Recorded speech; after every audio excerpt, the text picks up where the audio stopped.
And welcome back to Meeting of the Minds.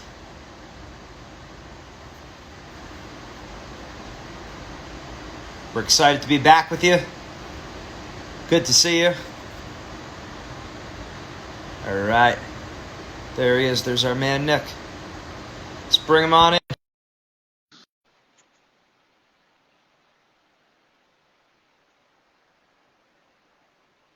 Connecting. Nick, what's going on? What's going on? Good. I'm actually great to see you too. I'm thinking about getting one of those headsets. How do you like that? Well, it's awesome. My girlfriend was like, "You kind of look like a dork wearing it, but it makes my audio quality so much better." So Yes. I'm gonna do it. Yeah, I'm in that boat also. I'm actually right behind you. You beat me to the punch. But I've heard people with that. It sounds better. It's more crisp. It's clean. You like what brand is that and everything? It's I think it's a no. What happened? Wait. Am I back? Say it again. It's You're back. the brand is a Jabra. It was like $200, but I expensed it through work. This thing's like my best friend. Sometimes when I travel for work, I forget to bring headphones. I end up having to lift wearing this thing, so it works. I love it, and the audio quality's good. I spend all day on the phone. I work in sales, so if you think about 90% of your day is spent talking to people on the phone, you want to sound good. There's nothing more annoying than trying to have a conversation with somebody and the audio quality is garbage. That's right. I couldn't agree more. Now, and compared to the AirPods, you like the sound of that You better? you actually sound pretty good, so I'm not going to complain. All right. Yeah, no, but when I do my meeting of the mind sometimes on my computer, when I do the professional ones and everything, sometimes it's not the same. All right, so let's talk about your mindset when you were competing, your mindset now in business. Talk about everything. You're the coach of USC. Yeah. Well, where do you want me to start? I could talk about 1.5 billion things. I could probably talk everybody's ear off for the next 3 hours, which they don't want me to do. So tell me where you want me to start, and I'll give you what's going on up here. All right, take it from your wrestling career.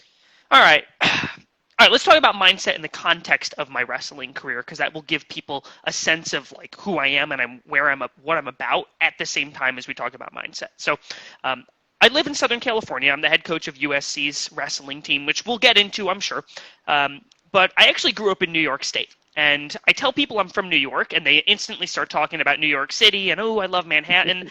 I've been there twice in my entire life. I grew up in Western New York. I grew up in Rochester, which is literally as far away from New York City as you could possibly be, while still being in the state of New York. And so I was a decent high school wrestler. I wasn't like world class. I went out to Fargo. I competed there. I think I went 1-2. I was 6th in New York State my senior year, which was an incredible accomplishment for me. But it wasn't like I was some of the other folks you've had on this show who were Olympians and NCAA Division I All-Americans. Like I was good, but I wasn't on that level. But I did all the things that you were supposed to do, all the right things. I ended up, probably my best accomplishment, at least in high school, was I went to the Jay Robinson wrestling camp, the 28-day camp that I think a lot of folks know about. And at the time, I don't know if they're still doing this, they had this thing called the Black Hat Award, which if you were deemed the hardest worker at the camp, you ended up winning this black hat, which is back at home with my parents. But Awesome. it was I beat out guys who were way better wrestlers than me, who would just trounce me on the mat day in and day out. But like apparently I was working hard there, so I got that award. And so when it came time to look at, okay, what do I do for college wrestling, I wasn't getting recruited by any Division I schools, and I didn't expect to be. And I ended up talking to a bunch of different D3 coaches, and I thought I was going to go wrestle D3 and do a decent job there. And then I ended up getting a letter from the University of Southern California, where I ended up going to come out and tour and interview for a academic scholarship out here. Mm-hmm. And I flew from Western New York to Los Angeles, California, right at the end of wrestling season. So it was like the first week of March. And anybody from the East Coast knows the first week of March, you're like just getting out of a horrible winter. You finished a tough wrestling season. You're all beat up. And the last thing you want to do is like be inside. And so I come to Southern California, and it is probably 80 degrees, palm trees. It's a completely different world. And the university was incredible. The energy that was on campus, I was like, I am hands down sold coming out here. And so I did. I ended up getting a full academic scholarship to the University of Southern California, which Nice. how could you turn down? But wrestling had been my entire life in high school. I mean, literally from 8th grade when I started wrestling on the varsity team, which you're allowed to do in New York State, to my senior year of high school, I would work out twice a day. And like I was all in on it, almost too all in, which we'll probably talk about. I connected a lot of my self-worth to how I performed on the mat. And if I had a bad performance on the mat, I thought that meant I wasn't doing something right. And so I'm sure you talk about it with a lot of the folks that you coach. When you get too tense and you start getting too connected to the outcome of the match versus the performance, like what you actually perform, you don't wrestle as well. So anyways, long story short, I end up coming out to Southern California. It's incredible. I'm having a great time at school. I'm probably a month into my college career with no wrestling out here. USC had 0 team at the time. And I realized that I really, really, really missed the sport of wrestling because I went day in and day out, wrestling, training, thinking about it, it's your lifestyle, to not at all. And there's a lot of fun things to do out here in SoCal. There's surfing. There were a lot of cool parties. There were just like concerts and cool things to do. But I really missed the daily discipline and commitment and the identity of being a wrestler, somebody who battles through adversity no matter the situation. And so I ended up like freaking out. This is probably September or October of my freshman year of college, and I've got a full ride to the University of Southern California, which is most people's dream. And I was looking to see, could I transfer to any community college, just somewhere where I could go wrestle? And I remember calling my high school wrestling coach, John Leone. He was a NCAA Division III champ for Brockport State. And I'm freaking crying on the phone, and I'm like, I want to leave. I just want to wrestle. I really miss it. And he goes, Nick, instead of giving up on USC and going home and wrestling, why don't you try and make a team happen at USC? And he said, if you could do that, that would be even cooler than you going and winning an NCAA Division I championship. If you could really make a team happen at the University of Southern California. And the second thing he said to me after he said that was, also, I want you to put all of this in perspective. If the worst thing in your life is that you can't play a sport, and I know we don't play wrestling, but he said you can't participate in a sport, you really don't have it that bad, man. And so I hang up the phone, and I kind of looked at myself, and it's one of those like galvanizing moments in your life where I was like he's right. I am going to try and make this thing happen.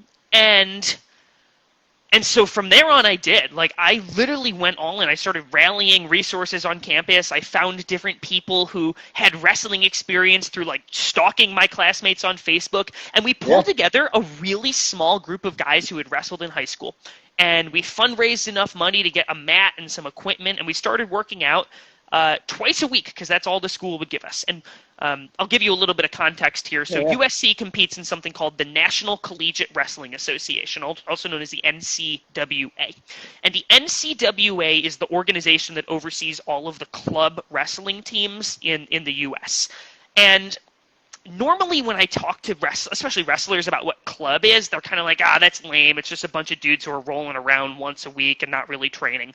That wasn't the case for us, and that isn't the case for most of the teams in the NCWA. They're programs that are not sponsored by their athletic department, but they're still training 5-6 days a week on the mat.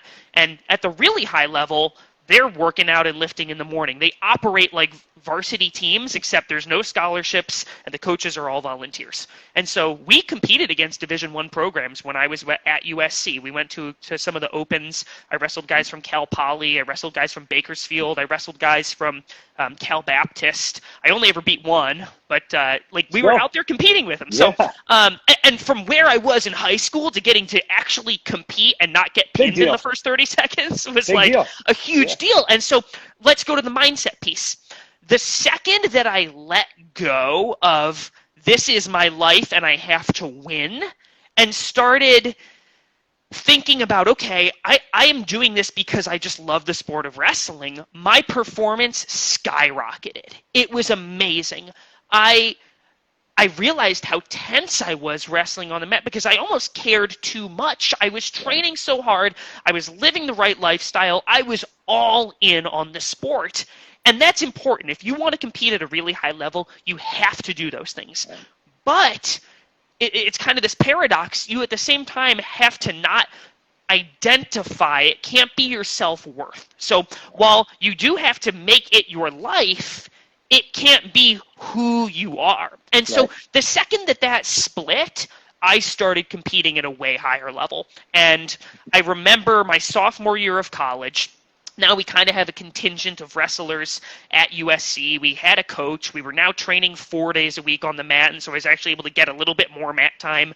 The other days we were finding a random high school to sneak into to get on the mat and drill. Or I literally, here, I'll give you one little tangent. There was a kid on our team. He was from Kazakhstan, like the same Kazakhstan as the Borat movie that you know, and he had only ever wrestled Greco. And so like you would touch his leg and he would fall over because he didn't know what you were doing. But we would go and hand fight in the gym at USC, like literally where the dumbbells are. And we're literally hand fighting and practicing stand-ups. And people thought I was insane. But that's how we would get our workout. So anyways. Got to do something.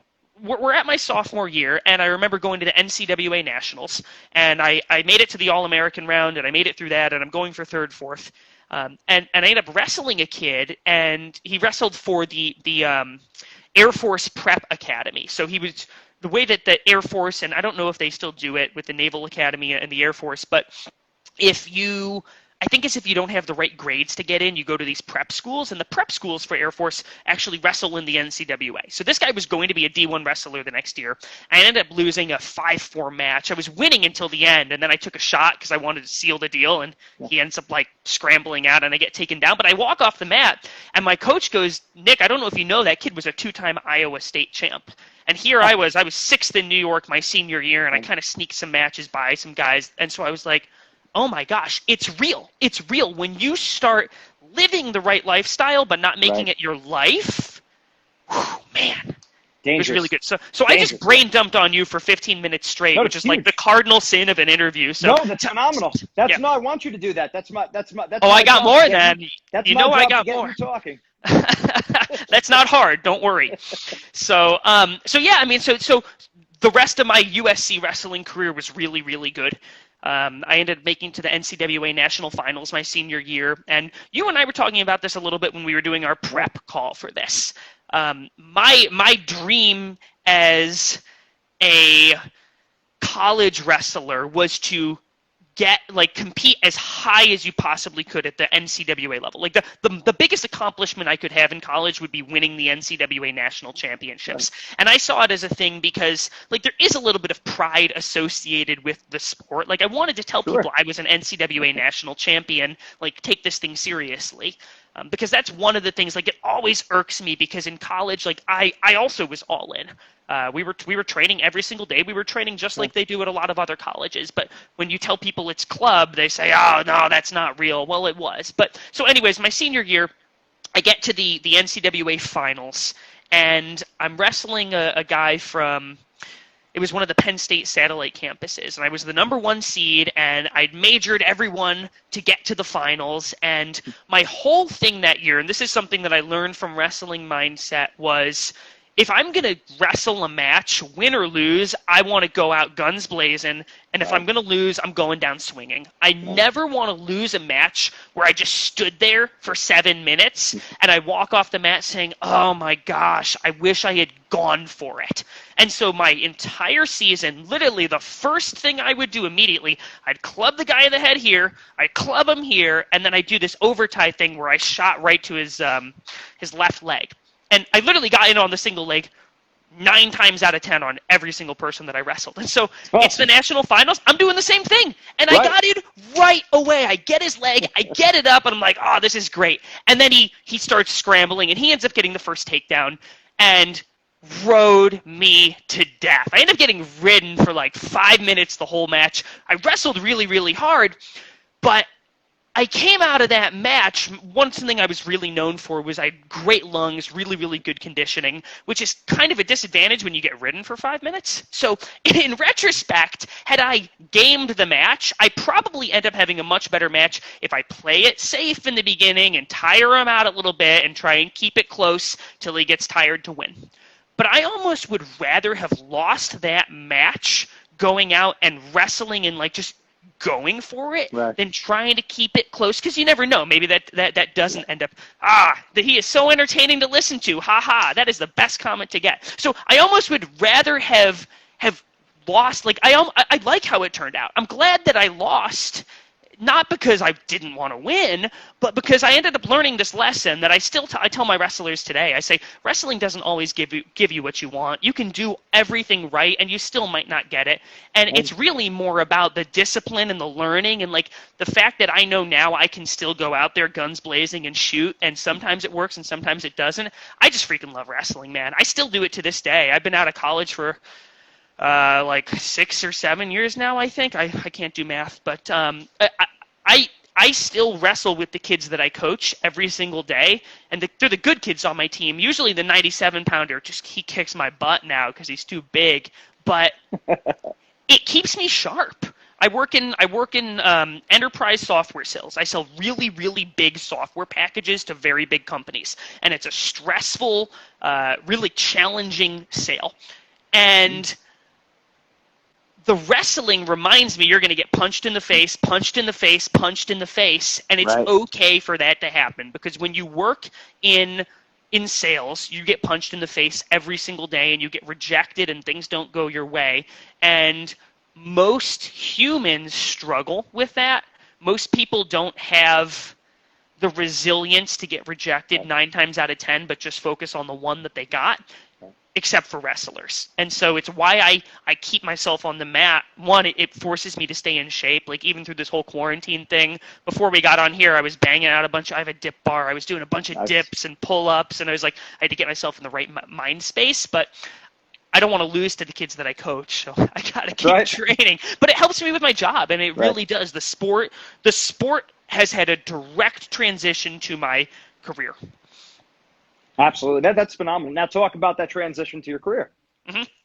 Okay, so here's a good wrestling story. So my sophomore year of college, my training partner he was a year ahead of me at school. So my sophomore year of college, my training partner won USC's startup business competition, and he ends up winning this big award. He gets Undergraduate Entrepreneur of the Year, and it was for a business plan that he created. And he comes to me at the end of the year and he says, Nick, I don't want this thing to just be a plan. I actually want to turn this into a company. Do you want to launch this thing with me? And I have no idea what I'm getting myself into. And so I say, yeah, let's do it. And so context for the idea, have you ever traveled and seen those like Best Buy vending machines at the airport that sell things like headphones and chargers and stuff, and they're like pretty fancy machines? So we did that, except for protein powder, pre-workout, and other supplements. So we were literally like a GNC in a vending machine. And we signed a national deal with LA Fitness, which is one of the country's biggest gym chains. We were in a couple cool different gyms in like Hollywood, California. And we were selling full tubs of protein, pre-workout, etc. out of these vending machines. And we started actually making money. We raised a round of funding. We won a bunch of pitch competitions at USC to get more money. And we ended up having a network of vending machines all across Los Angeles County and Orange County. And we were doing this while we were going to school and wrestling still. This is my sophomore year. And so we did that for about 2.5 years. And I get to the end of my senior year, and we had to think about what do we do with the business. We were profitable. We were making money every single month. But the way the vending business works is it's easy for a machine to be profitable from a margin perspective, but from a volume perspective, like you're making $1,000 a month per machine. And that's not usually enough to support 2 guys living in Southern California. So we ended up winding that business down at the end of the year. My buddy took a job up in San Francisco, working for a consulting company, a strategy consulting company. And I had to think about, okay, what do I do next? And if I thought about what did I like the most from the startup that we ran, it was the business development side of things. It was sitting down face-to-face with potential partners. It was negotiating deals with the vendors we were working with. Like, I liked the business side of it. And so I thought, okay, let's go into business development. Let's go into sales. And software sales was where I knew there was a lot of opportunity. That's usually where the most money is from a sales perspective. And so I jumped into an entry-level sales job. And it sucked, man. That stuff's really, really hard. Wrestling prepares you, but it's scary. I was actually texting one of the kids I coached today, just started his first sales internship. And he's telling me, I've got to make cold calls. It's kind of awkward. It's all right. But I'm like, keep doing it. Most people don't have the guts to pick up the phone and call somebody they do not know, who's not expecting their call, is 30 years their senior. Like, imagine picking up the phone to call a grumpy CFO in Omaha who has no idea who you are. Like, the guy's going to be a jerk. You've got to be able to navigate a really, really challenging situation. I see a comment, what about Aldi? Yes, I worked for a grocery store, Aldi, for about a year in between the winding down that business and going into sales. Loved Aldi, great experience, but I pretty quickly realized, okay, I want to get into sales, not grocery store management. Yeah. No, you're right. It is a challenge. I remember coming out of school myself. And I didn't have any kind of training for sales, no training for business. And it's just like, okay, you want to get the business going? You got to call on these coaches. And not only do you call the coaches, I guess the mental thing there was you're calling Kevin Jackson, you're calling Joe McFarlane, you're calling these legends that are like coaching like when you started the sport of wrestling. Right. So, yeah, it's just those challenges. But like you said, if you don't start there, in sales, you don't have a job until you make a sale. Well, it's true, and you have to remind yourself that. So, okay, we can tie this thing back to wrestling. So, doing things that are hard becomes worth it when you get the benefit from it. So, I'm more than happy to make 100 cold calls and have 90 people tell me, to go screw off, because the 10 that I do get results in tens of thousands of dollars of commission for me. The same thing applies in wrestling. There's a lot of hard work that happens on the front end that results in championships and wins and great performances. And you almost have to artificially kickstart the engine in the beginning, because you're not going to start winning. That it's worth it when you get the result, but you've got to do the hard work before you have the result. So you almost need to artificially start and trust that it's going to turn out the right way. And then you have this feedback loop where you work really, really hard in the off season and you show up and you're way better the next season. You're like, okay, that was all worth it. I'm going to do it again next off season. But if you don't start, you don't get the result. So I just have to keep reminding myself that the daily discipline is something you have to remind yourself of all the time, because I know yesterday I made 47 cold calls and I ended up setting 4 meetings. And I know one of those meetings is going to turn into $30,000 of commission for me, which is great. That's exciting.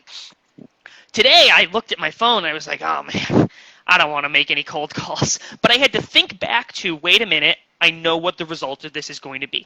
You got to do the same thing in wrestling. Everybody at the end of the season is like, I'm going to work so hard this off season. Next season's going to be different. And then they end up working hard for a month.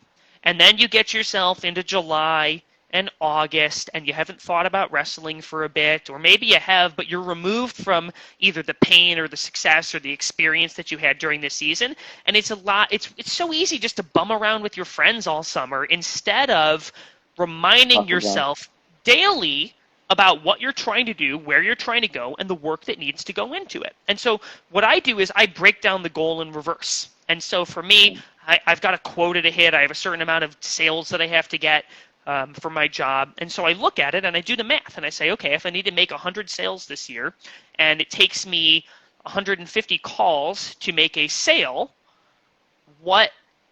how many calls do I need to make to actually hit those 100? You can do the same thing in wrestling. It's not an exact science. It's not like, if you do 42 workouts in the off season, you're going to be a state champ. But what you can do is you can say, all right, what did the past 5 state champs in my county do for their so like literally what I would do actionable if I'm someone listening to this and I'm like, hey, I want to be a state champ next year, I would literally go on Instagram or Facebook or try and get in contact with the state champs from your city and say, hey man, like I watched you at the state championships last year.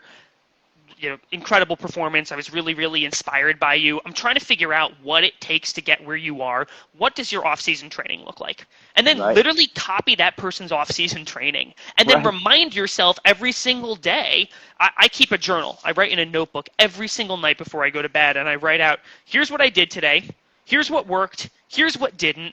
What's the game plan for tomorrow? And I talk about this with a lot with the kids that I coach, is make the decision to be tough before it gets tough. And what I mean by that is when I write out my game plan for the next day, I have to make decisions to be tough. Here's an example. Okay, so before we got on this call, I wanted to be on, so I knew I wanted to get a workout. And I had a long day, man. I got up at 5 o'clock. I was working all day, and when it got time for me to actually do the workout, it was the last thing that I wanted to do because I was beat. I wanted to go kick it on the couch and eat some chicken and then like maybe stumble into the room before this call. But I made the decision last night in the journal and I wrote it out with this pen saying that was what I was going to do. And so it's the idea of cognitive dissonance, where if I tell myself I'm going to do something and I make a promise in writing, it's so much harder to break in the moment when things are tough. And so and you can do that on a micro and a macro level. Micro level, it's day to day to day, the journal example I gave. Macro level, you can let yourself know that, okay, once I hit August, it's probably going to get tough because I'm going to have other distractions in front of me. And once I hit January during the season, maybe I'm a little bit burnt out from the hard training or I have an injury. Make the decision when you're not in the heat of battle to be tough. And then it's easier for you to be tough. So the decision making when you're not in the moment is something that's really helped me a lot. And I think that's part of being conscious and self-aware that some wrestlers think they're too cool to do.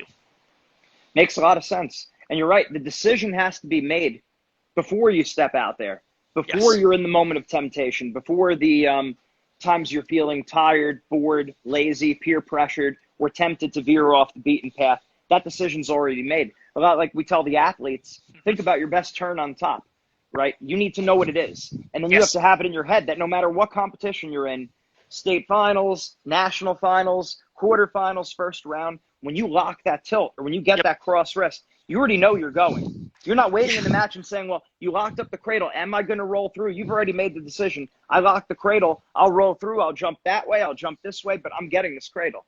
So the instead of locking it up and you're like, oh, if I go Should for I this, go? what if he breaks my grip? Yeah. You got to Really go go for straight it. in.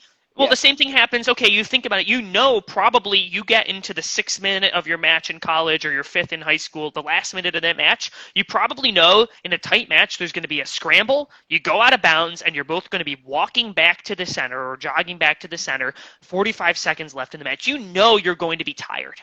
And so I can distinctly remember a really tough match that I wrestled in the NCAA conference finals my junior year. I'm going back to the center. It's a 2-2 match.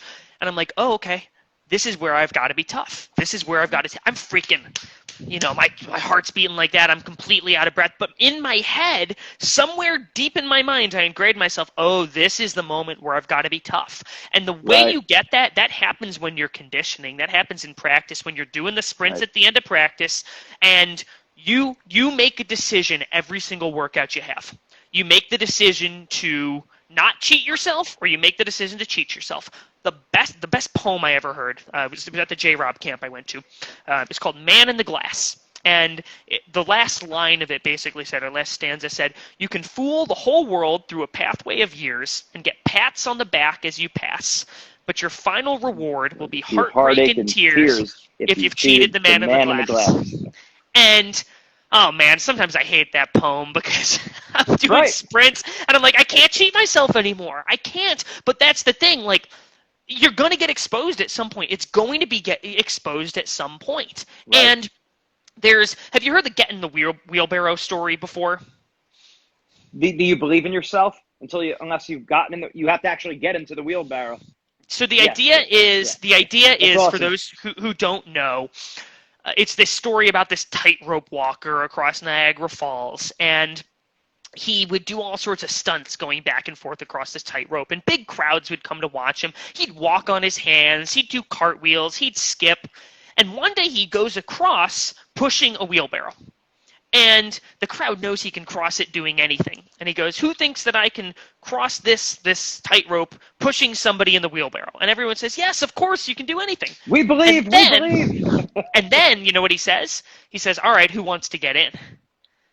Right. And no one wants to get in. And the guy who tells the story says that's if you want to succeed in wrestling, that's the level of commitment that you need to have. You need to get in the wheelbarrow. You need to commit your life to it. And we talked about this earlier, like it has to be your life, it has to be your lifestyle, but not like who you are.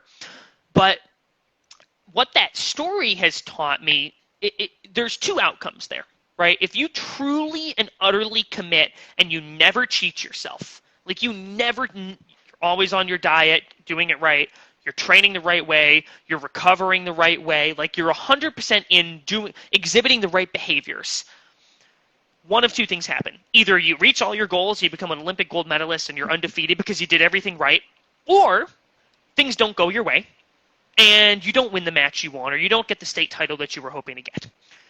If that is the result, guess what? There are zero regrets because you never cheated yourself. One. Right. I got you. You got me? Good. One of two. So if you end up losing, if you end up not hitting your goals, you have zero regret. Like you couldn't have done anything any differently. And so that story to me, when I look back on my high school and my college career, it actually gives me peace with the fact that I didn't win all of the titles and awards that I wanted to. I'm just proud of the fact I never cheated myself. And what more can you ask of yourself? So that's the thing that actually has calmed me a lot in my college career, was I started to become self-aware of that story to the point that if I didn't cheat myself, there was nothing to be ashamed or embarrassed about if I lost a match. And I think sometimes we connect our self-worth too much to the outcome. And when you detach from it and say, I'm just focused on the inputs, what are the things that I can do versus the outputs, what are the results that I have, it becomes a lot better. Like, you can only control what you can control. You can't control if you win a match. But you can control your preparation, you can control where your head's at, you can control the actions that you take during the match and the behaviors that you exhibit, but ultimately there are pieces of that match that are out of your control. And so focus on what you can control, and actually your anxiety about everything in life is going to get easier. And even if you don't hit your goals, just like you said, you got the peace of mind, you've built virtue that now could translate into your career, into your personal relationships, into everything, your academics, whatever it is, it's going to transfer because you built virtue, those mental skills, if you apply that. So it really is a win. There's no regrets. That's what's key. I see a question. It says, what about hitting a plateau?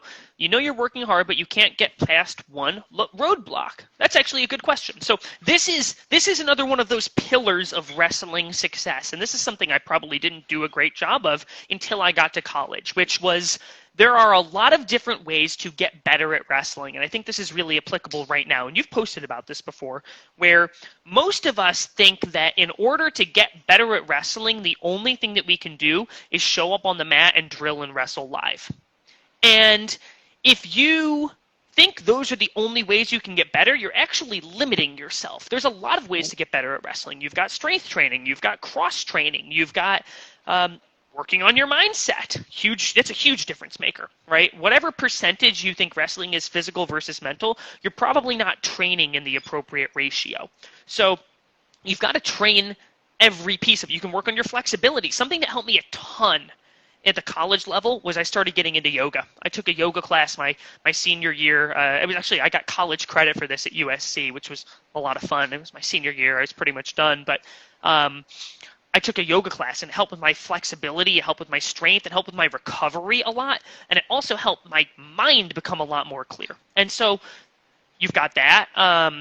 Here's something for the plateau piece. Go find a book about periodization or about different approaches to training. One of the books that helped me the best, I read Dan Gable, Coaching Wrestling Successfully, when I was a freshman in college, because I was starting this team at USC. I had to figure out how to lead a program. And that book gave me different ideas and philosophies around training. So my advice is, if you're hitting a plateau, maybe you're trying to go too much in this direction and you need to go in this direction. Find another way to get better. There's a lot of different ways you can get better. I feel like weight cutting is responsible for a great deal of mental despair, derailment in season. I agree with that. I probably cut way too much weight in high school, and I cut a good amount in college, but I did it right. And I think a lot of people, they don't figure out the right way to manage their weight. I think at the high school level, you see like obscene dehydration, and the book is, for the question, Xander, it is Coaching Wrestling Successfully by Dan Gable. At the high school level, like, you think, okay, if I weigh 100 and I remember the worst weight cut I ever had was to 112 pounds. It was my sophomore year of college. I think the weights have changed now, but like it was a brutal cut. I was walking around at like 125 every week and trying to get down to 112, and I was doing the yo-yo thing where you go up and down and then you don't eat for 3 days and you're in the, you're 40 layers of sweats, and that doesn't really work. And so there are some specific ways that you can manage your weight more effectively, and if anyone is curious about that, I would actually do some research online. I think the science of it has gotten better, the way that you can strategically manage your water intake to the point that you're not killing yourself and dehydrating yourself for days and days and days. But like anything, like, I don't think wrestlers look at the science or like, I think they just, there's philosophy in wrestling. Well, yeah, they do wing it. And I love the hard work philosophy about wrestling, don't get me wrong. But I see too many wrestlers that think they're going to succeed if they just close their eyes and kick. And I don't think that's the case. I really do think you need to be conscious and self-reflective and intentional about the way you approach the sport. And the second you pick your head up and start to think, not just about, all right, like, what moves am I going to work on today, but think about the entire picture and lifestyle and macro perspective about the way you approach the sport, you start to jump levels way faster than if you just do what coach says, which is, all right, guys, we're doing sprints, and you run until you puke. Don't get me wrong. That's important. Yeah, you got to do that. It's not the end. Like, just showing up and working hard, you're gonna self-limit yourself, because it's a physical thing, right? If all you ever do is just beat yourself up physically and wrestle, great, but what do you do when you get stage fright? What do you do when you show up on that big match and you're freaking out up here, instead of, like, if you spent a little less time on the physical side and more up here, you have a better performance. So I think as a sport, we need to move towards looking at the whole picture, being a little bit more intentional. I'm not saying get rid of the hard work side of things, because it's essential, but it can't be the only part, which I think sometimes wrestlers will be. Actually, it's the lazy approach. It's to think all I have to do is work hard, instead of, all right, maybe the physical hard work is my strength. Maybe the mental piece is where I need to spend more time on, but it's easier to just work really hard in one domain. That's an excellent point, because when we look at it, we're hard work. We just think it means gassing it out into practice. Yes, that's one element of it, but hard work is also going to bed on time. Yep. Hard work is also eating very healthy. Yep. Hard work is also evaluating yourself after both a win and a loss. Man, it's painful. I feel like crying when I'm doing it, but I'm going to go through, what did I mess up on, mentally and physically? Was I insecure? Did I doubt myself? What exactly were my thoughts? How did I stereotype my opponent? I overestimated this. And, like, it's hard work to do that. So I think we don't want to just view hard work as grind it out. Hard work is also 10 minutes after practice, do your stretching. I know you want to leave the room. Everyone wants to leave the room. Get your 10 minutes stretching in. That's hard work. Yeah. And eating healthy is hard work. 11 o'clock, you shut the lights out. I'm going to bed. That's hard work. It's not just grind out of practice. It's an excellent point. It's something my high school coach told me. Discipline is doing what you don't want to do when you don't want to do it. And so there's the I'm going to botch this explanation, but there's two types of hard work and discipline. There's the doing something, and then there's the not doing something side of it. And there's like the 24/7 side of things versus the, okay, practice is 2 hours long. And I can focus and work really hard for 2 hours. And I think most wrestlers and most young people are able to focus and zone in on a specific period of time. But what happens when it comes to weight management or getting your sleep and you need to do it 24/7? Like, your diet isn't something you just do for 2 hours a day. The focus on nutrition isn't something you just do for 2 hours a day. And that's where a lot of wrestlers struggle.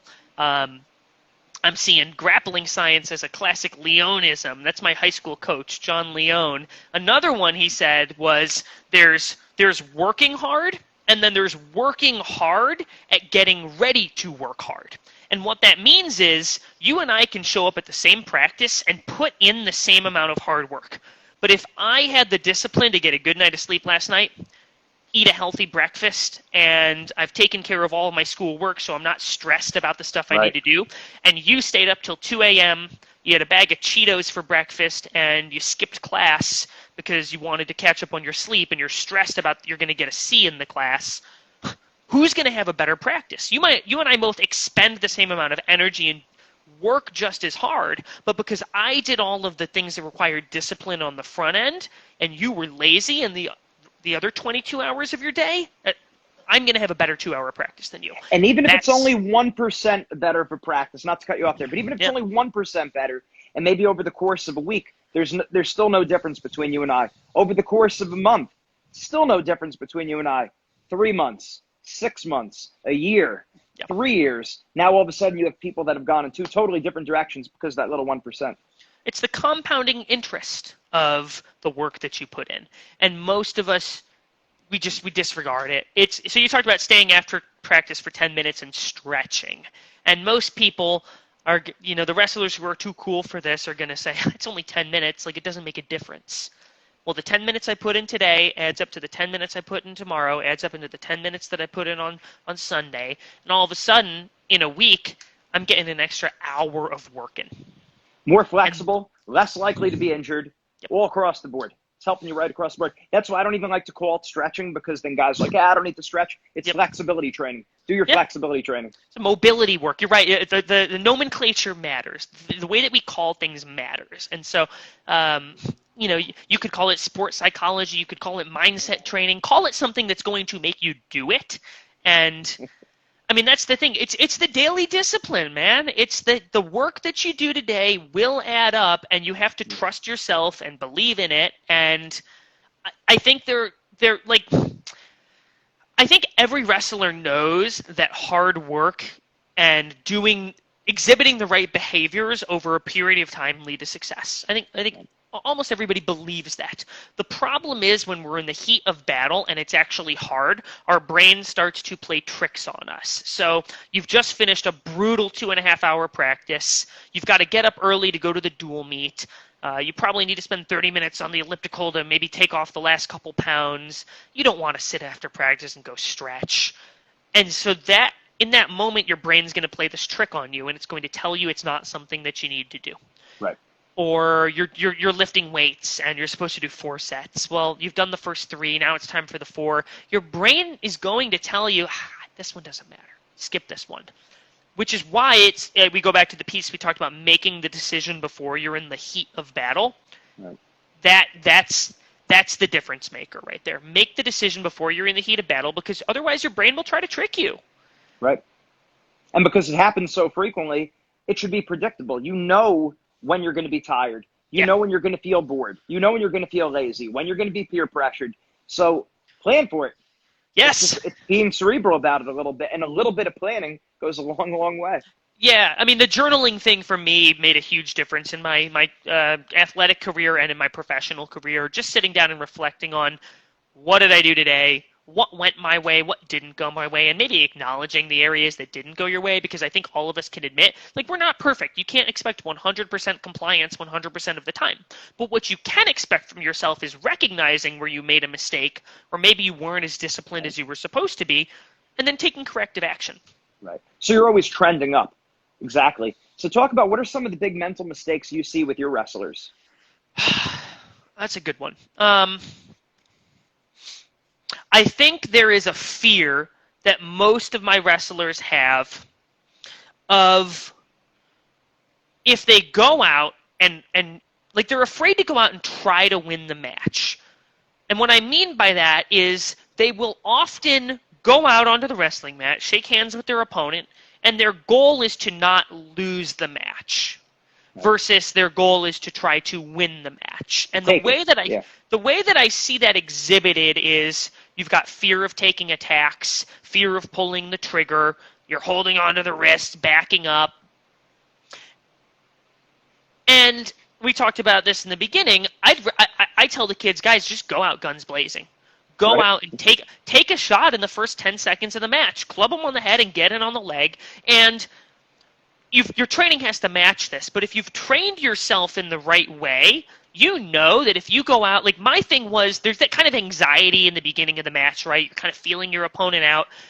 And it might happen for the first minute, but then once the wrestling starts, most of us lose ourselves in the match. And so in the I feel like the first minute, you always see people say, oh, whoever gets taken down first is probably going to lose. And if you look at the statistics of how matches go, I think it's typically the person that gets the first takedown ends up winning the match. And it's not necessarily that it's that person who's the better wrestler. It's usually the person who gets the first takedown is the one that went out and tried to win the match. And so I actually think the reason that statistic is not because they're the better wrestler, but it's because their head was in the space of, I want to win the match. And so I've lost matches where it was a 3-2 match and the winning takedown was decided in the first 30 seconds was because I stood there like this in the first 30 seconds just trying to feel the guy out, and he took a shot.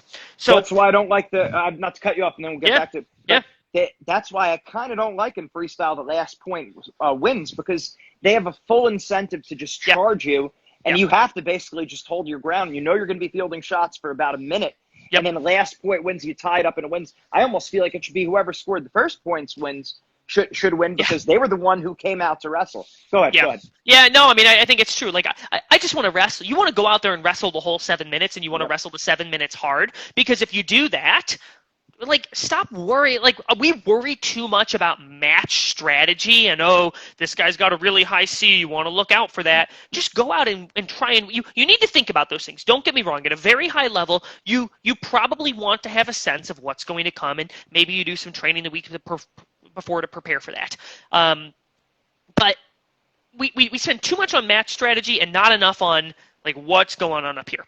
I got a even better one for you. A big mistake that I see, and it doesn't happen in competition. It happens in practice. It's the same thing in practice. We are afraid to lose in practice to people that we know we're better than.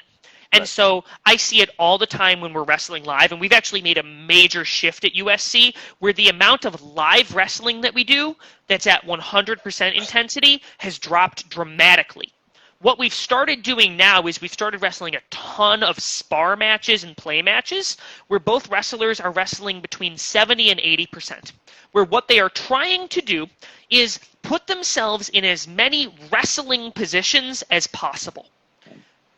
Not caring about whether or not they win the individual, like they win the full match. They're trying to win the individual engagement, but I want my wrestler to get in on a high C and then have them freeze and the guy try and dive over and get the ankle. I want my wrestlers to put themselves in positions where they're just wrestling, not, all right, we're locked up in a collar tie, we're doing Shark Tank, and we're locked up in a collar tie for 38 seconds of the 45-second go, and someone takes a half-hearted shot at the very end.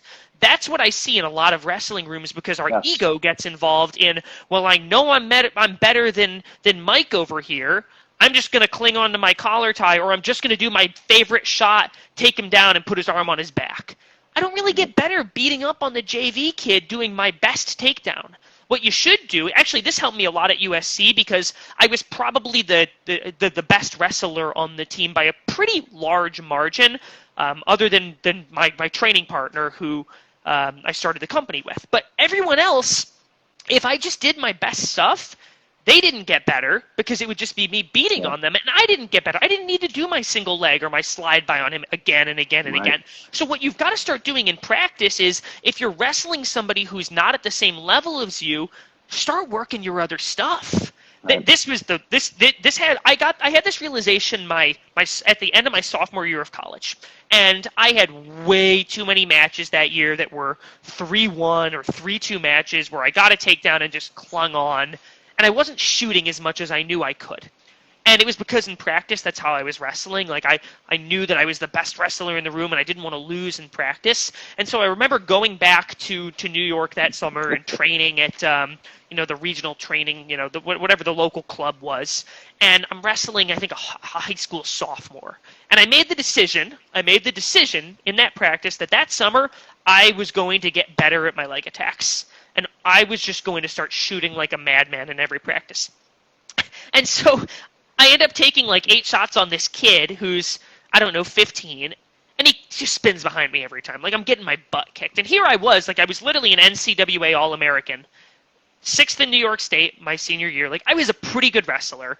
And now I'm getting my butt kicked by some random, literally JV kid because I'm trying all this new stuff. And it was just, humiliating. But that summer, I got better at wrestling than any other year because I was trying new stuff and I wasn't afraid to lose. And all of a sudden, in a month, things started clicking. And I started wrestling guys at my level, doing the same things that I couldn't seem to hit on this JV kid. And, now it's working. And I literally, my development just blew up at that point because the thing in my head clicked. Practice it's irrelevant. Nobody cares if you win or lose, but what happens in practice shows on the mat. And so my big thing now, this is my philosophy for the kids that I coach, we spend a lot of time doing no pressure, very low stakes live wrestling in practice where I set the expectation with the kids, guys, I don't care who wins this go. I have zero interest in whether Parker beats D'Artagnan or Matthew takes down Wes. I just want to see wrestling the whole time. I don't want to see the clinging on here. I guess another mental mistake that I see, it comes from the coaches. It comes from the coaches who put an obscene amount of pressure on the kids that they coach. And I imagine every single person who's watching this live, maybe with the exception of my girlfriend, who I think I've seen in the comments, has been on a wrestling mat and competed in wrestling before. And we all know the intense pressure that we feel before we go out on the mat. No matter the amount of mindset training you do, no matter how prepared you are, no matter how much better you are than the kid you know you're wrestling, there's that feeling in your gut, the weak feeling in your legs. There are the nerves that happen before a match. There's a lot of pressure, and there's a lot of hard work, and there's a lot of heartbreak related to the sport of wrestling. And so it blows my mind seeing some of these coaches completely tear into their athletes when they make a mistake. When I see a coach yell at a kid, are you even trying to win the match? Come on, man, of course he is. Most of the time when you see a wrestler having a bad performance on the mat, it's not that they're not trying to win, it's that something off the mat, maybe it's their training, maybe it's their lifestyle, maybe it's something else you don't know about, is impacting them. And so I feel like as coaches, our job is to build our athletes up and help empower them to make the right decisions in their life, not completely rip them to shreds when they make bad decisions or they don't wrestle to the best of their abilities. Don't get me wrong. If you've got someone who's doing something illegal or not doing, they're engaging in criminal behavior, that's a different story. But I'm seeing coaches get furious when their kid loses a match against a kid that they should have beat. Okay, well, there's something going on there. Help your athlete. Stop ripping on them. So that's the rule for myself and all of the assistant coaches. Our rule is being overwhelmingly positive. If you're going to give a kid feedback, you're giving them a solution. You're not just sitting and tearing problems at them. So that's another thing. I see a lot of us, I see coaches yell at kids or try and coach kids and tell them they did things wrong, but they don't offer solutions, and they don't appreciate the emotional state that their wrestler is in the moment. So you talked about post-match evaluation, and I think we have to recognize that post-wrestling match is a very emotional time. And you have different parts of your brain. You've got your logical brain that actually takes those technical things in, and you have your emotional brain. And when you come off of an intense wrestling match, your emotions are lit up. And so it baffles me when I see a coach go up to their kid the second they lose a heartbreaking match and show them exactly the angle that they needed to have on their single leg, and it would have made a big difference in the second period. I'm like, dude, the kid is not going to internalize that whatsoever. Let him go cry in the hallway. I tell all my kids, this is actually a mandatory thing for us, post-matches, you've got to go cool down. I make the kids go jog for 10 minutes, stretch a little bit, get some water in them, because you've got to bring yourself down. Yeah.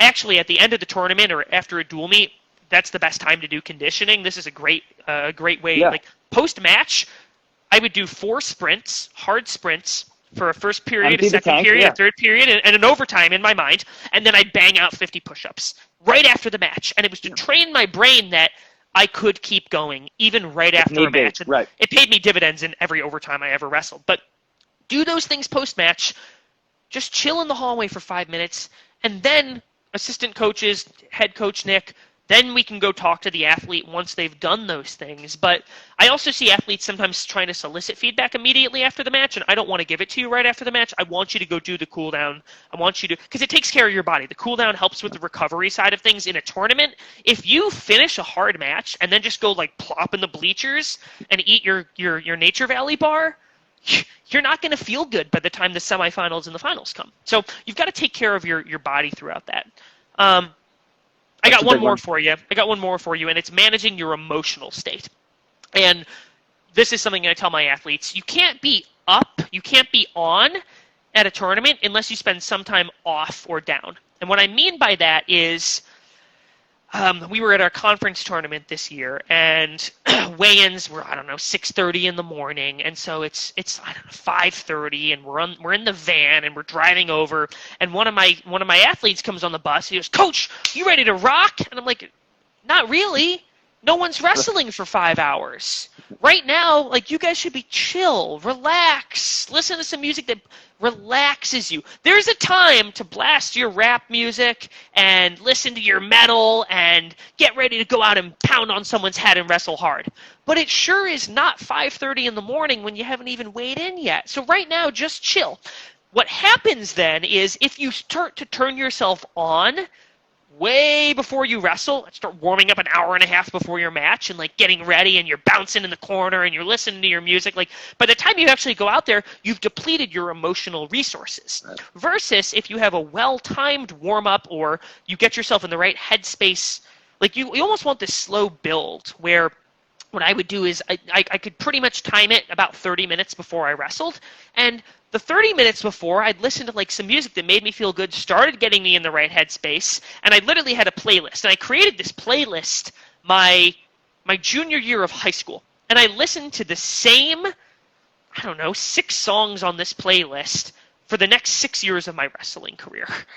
And without fail, before I went on the match, my last 6 years of wrestling competitively, I listened to the same song before I went out on the mat, because it got me in the right headspace. And so I think too many athletes are just winging it, like you said earlier, about the music they listen to, the food they put in their body, the stretches they do, the warm-up they do. Like, I have a very specific set of things that I do, things I consume, music I listen to, little physical, routines that I do before I have to go out and perform.